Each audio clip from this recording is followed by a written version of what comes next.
Bonjour, je te retrouve avec plaisir, car nous avons l'occasion, une fois de plus, en ce matin, de lire la parole qui a été écrite pour notre instruction, la parole de Dieu, la parole qui fait du bien. Nous lirons aujourd'hui au livre de Genèse, chapitre 3, les versets 1 à 6. Mais juste avant, prions. Notre Seigneur et notre Dieu, nous sommes heureux de revenir vers toi en cet instant, afin de continuer de découvrir la parole qui sauve. Cet esprit, nous te remercions de nous conduire dans toute la vérité, de nous diriger et que nous puissions jour après jour te psalmodier. Merci Seigneur pour ta paix et ta grâce. Nous t'avons prié au nom de Jésus et pour ta gloire éternelle. Amen. Rappelle-toi, nous avons lu dans Genèse 2, versets 15 et suivants, et Dieu disait de manière claire et précise, tu peux manger de tous les arbres fruitiers, mais quant à l'arbre de la connaissance du bien et du mal, tu n'y mangeras pas parce que le jour où tu mangeras de son fruit, tu mourras. Est-ce que l'ordre de Dieu était clair? Certainement. Aujourd'hui, nous lisons dans Genèse 3, les versets 1 à 6. Le serpent était le plus rusé de tous les animaux des champs que l'Éternel Dieu avait fait. Il dit à la femme, Dieu a-t-il réellement dit, vous ne mangerez pas de tous les arbres du jardin? Je m'arrête ici parce que c'est important.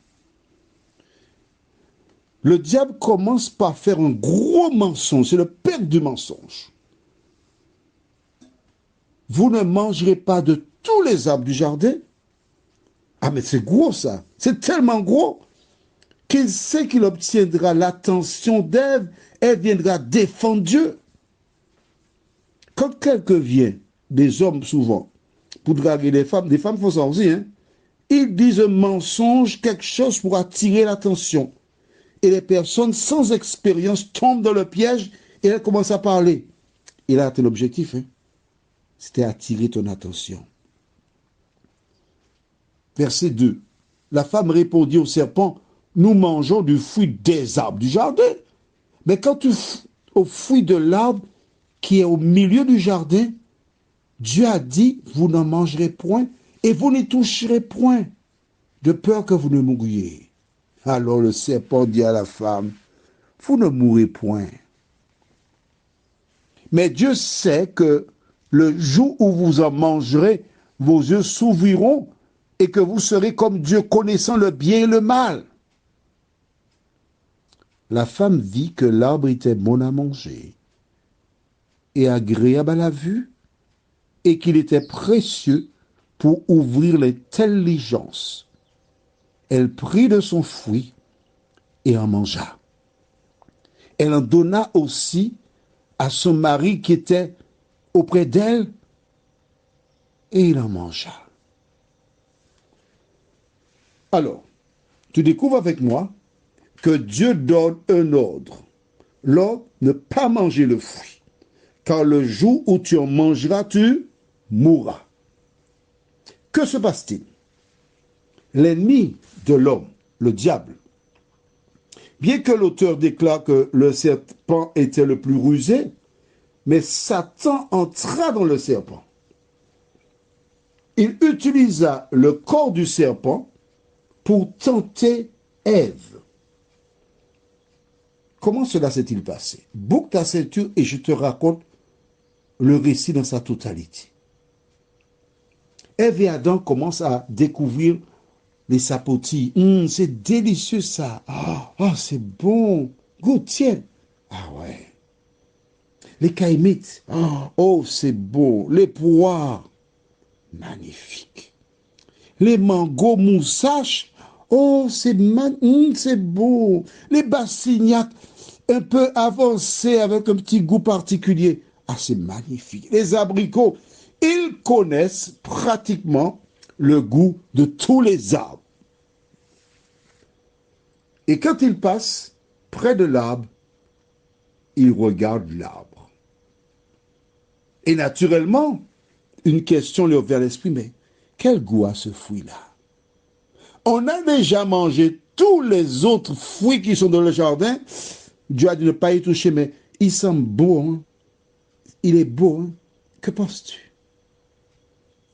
Satan a érigé son quartier général près de l'arbre. Parce que l'objectif, c'est inciter Ève et Adam à manger le fruit de l'arbre. Donc, il ne va nulle part. On attend. Chaque fois, il regarde, il scrute le regard d'Ève, d'Adam, pour voir l'attention. Je vais t'expliquer ça encore mieux. Tu passes au centre-ville devant un magasin de robes. Je parle aux femmes là, aux dames. Bon, maintenant, il y a des hommes qui peuvent s'habiller en femme aussi. Bon, ceux qui veulent, hein, vous choisissez. Et là, tu vois une robe qui te plaît. Elle est magnifique. Ah, elle est belle, la robe. Mais tu n'as pas aperçu que derrière, il y a la vendeuse ou la propriétaire qui t'observe. Tu es passé lundi, tu as regardé la robe. Mardi, en sortant du travail, parce que tu ne travailles pas très loin, tu regardes la robe. Mercredi, ah, voilà mon affaire. Jeudi, elle sort, elle dit, mais viens voir. Regarde. Elle a déjà placé une robe là pour toi. Elle t'attendait, elle te surveillait. Essaye, ça te coûte rien. Merci, regarde. Maman, tu es belle dans la robe. Hein? On aurait dit qu'elle a été faite spécialement pour toi. Et tu te regardes, tu vois que tu es bien là-dedans. Tu sais, nous faisons des conditions de paiement. Tu peux payer en 4 fois. Mais si, je te fais un petit prix là-dessus. Tu n'étais pas venu pour acheter une robe et tu repars avec la robe, tu rentres à la maison. Que s'est-il passé? Depuis le premier regard, la propriétaire ou la vendeuse ou la technicienne, comme tu veux, elle t'a observé. Ça t'a observé, Ève. Et le jour fatidique, quand il a vu Ève venir, il a pris un fruit, il a commencé à manger le fruit. Et elle entend Ève, ouh, Ève, je suis ici, regarde-moi. Mais qui m'appelle? Elle ne voit personne. Elle ne connaît pas cette voix-là. Ici dans l'arbre, viens. Et elle voit un serpent qui mange un fruit et le serpent parle. Les animaux ne parlent pas en ce temps-là. Elle est vraiment émerveillée, stupéfaite. Ah. Et avec des paroles qui ne sont pas consignées dans la Bible, il continue de faire comprendre que c'est parce qu'il a mangé le fruit qu'il parle. Et lui dit, écoute, mais non, vous ne mourrez point. La preuve, je suis vivant. Mais Dieu sait que le jour où vous mangerez, vous serez comme lui. En clair, tu changes de statut. Tu seras comme Dieu lui-même. Chaque fois que Dieu dit quelque chose, le diable invite les gens à faire le contraire. Prions. Notre Seigneur, notre Dieu, nous étudions les idoles. Pour l'instant, on n'a pas encore parlé d'idoles, mais nous y arrivons, Seigneur. Le Saint-Esprit m'a incité à faire cette présentation ainsi pour que chacun se rappelle la méthodologie du diable qui incite à faire le contraire de la parole de Dieu. Seigneur, merci pour la parole. Merci de nous diriger jour après jour. Et permets que nous puissions toujours, à l'ombre de tes ailes, avancer et grandir en toi. Père, nous te remercions pour la parole. Au nom de Jésus, et pour ta gloire éternelle. Amen. Je te souhaite une bonne journée et à très bientôt.